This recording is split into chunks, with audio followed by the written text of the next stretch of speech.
remembered as a guy who gave back to his community. That's what I keep thinking about. But when I talk about my community, I don't mean just any black person, okay? My community are educated black men who are 6'3" and over. So the only people like that. That's my new family. That's who I watch Django with, okay? In fact, I want to start a support group for like educated black men who are 6'3" and over, and it's going to be called No, We Don't Play Basketball. Just this like uncomfortable group with just a bunch of tall, dark engineers and a couple of astronauts, of course, right? We'll get a substitute teacher who comes off the bench. Like we're gonna travel on the road like a real basketball team. We're gonna be great.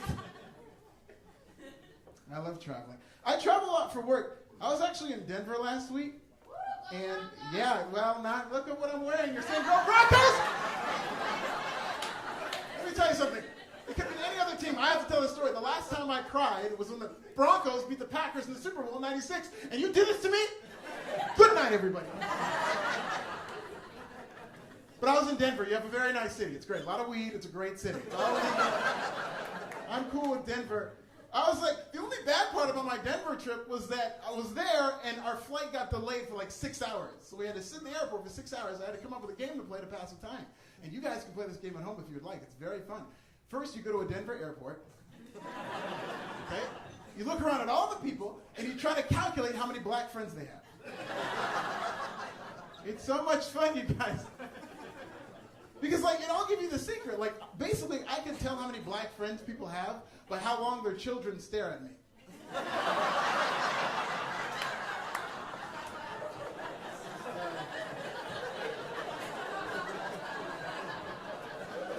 I mean, really simple equation, but kind of depressing, right? Like, because here's the thing, you can't get mad at the children. Like, children are going to stare at you no matter who you are. That's how they learn the world. So, like, if a kid is staring at me for 10 seconds, I really honestly don't have a problem with that. I think it's adorable. But if this goes on for 60 seconds, well, I think we can all agree. That's 0 black friends for that family, right? Like, if the kid is staring at me for 60 seconds, he's trying to figure out whether I'm a person or a giant Hershey's bar. I might have ate that guy's cousin. I remember there was this cute little girl staring at me for 5 minutes, uninterrupted, okay? 5 minutes, that's 300 seconds. At that point, I started thinking to myself, maybe this family has black enemies. I don't know if this is about friends anymore. Like, somebody's done something to this family that they didn't like. They've now raised their kid to not like it, so she's staring at me, and it's not because she's confused. She's thinking to herself, oh my God, that guy looks like Daryl. I don't know what he's doing in Denver, but he looks like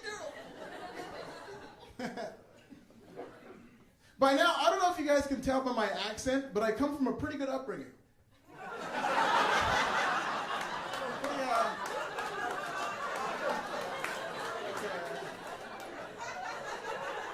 Hey, explain to me why that's funny. I really want to laugh at that. 2-parent household, everybody. Just cul-de-sac. I'm going to rub it in. Cul-de-sac, right? Great, hell yeah. 2 parents, and like my mom was a director of a nonprofit. My dad, he's retired now, but he used to be in a bunch of commercials because he was a spokesperson for Jell-O pudding until he...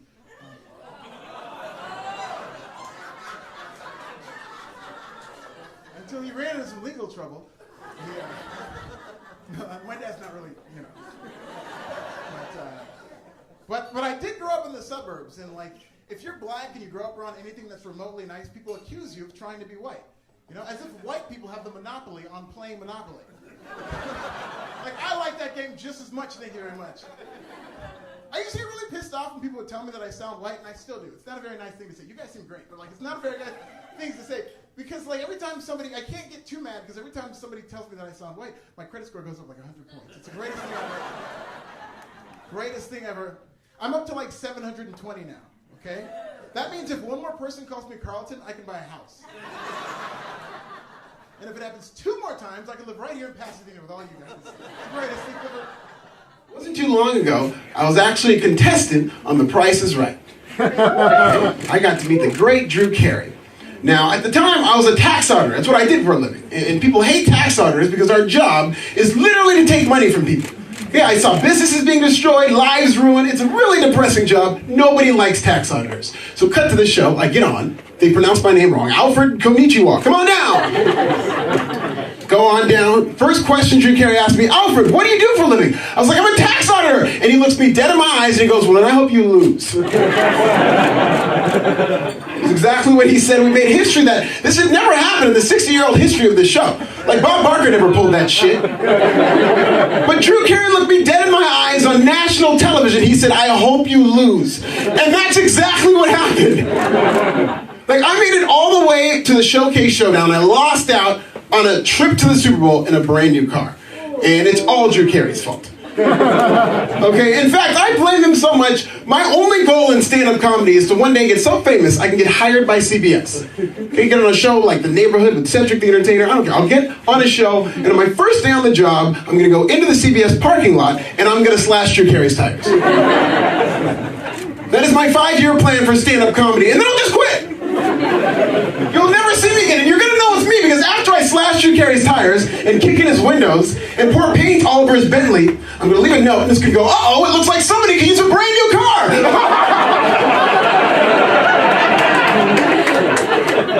Damn you, Drew Carey. You know, a conversation I'm actually getting tired of having with my non-black friends is sometimes they'll just come up to me and they'll be like, hey, you know what, Alfred? I really didn't like that Black Panther movie, but that does not make me a racist.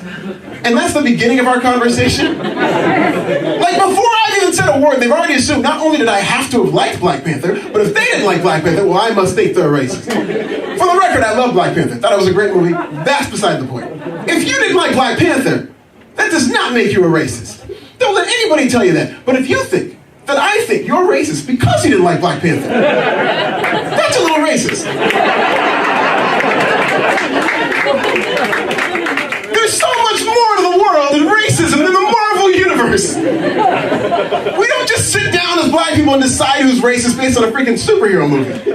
And you know how I know? My favorite movie growing up was about a black superhero. It was called Blank Man with Damon Wayans. My favorite movie.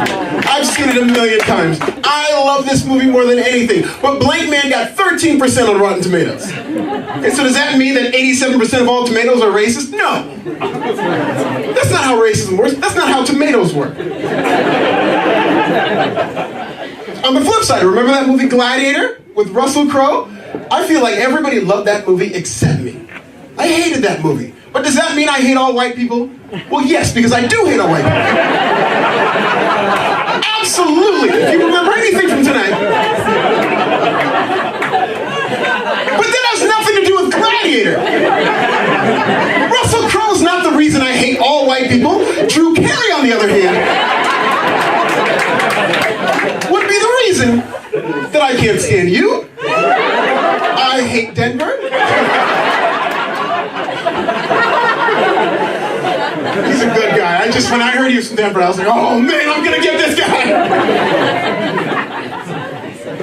So that was the first half of the set. And what do we think? Good?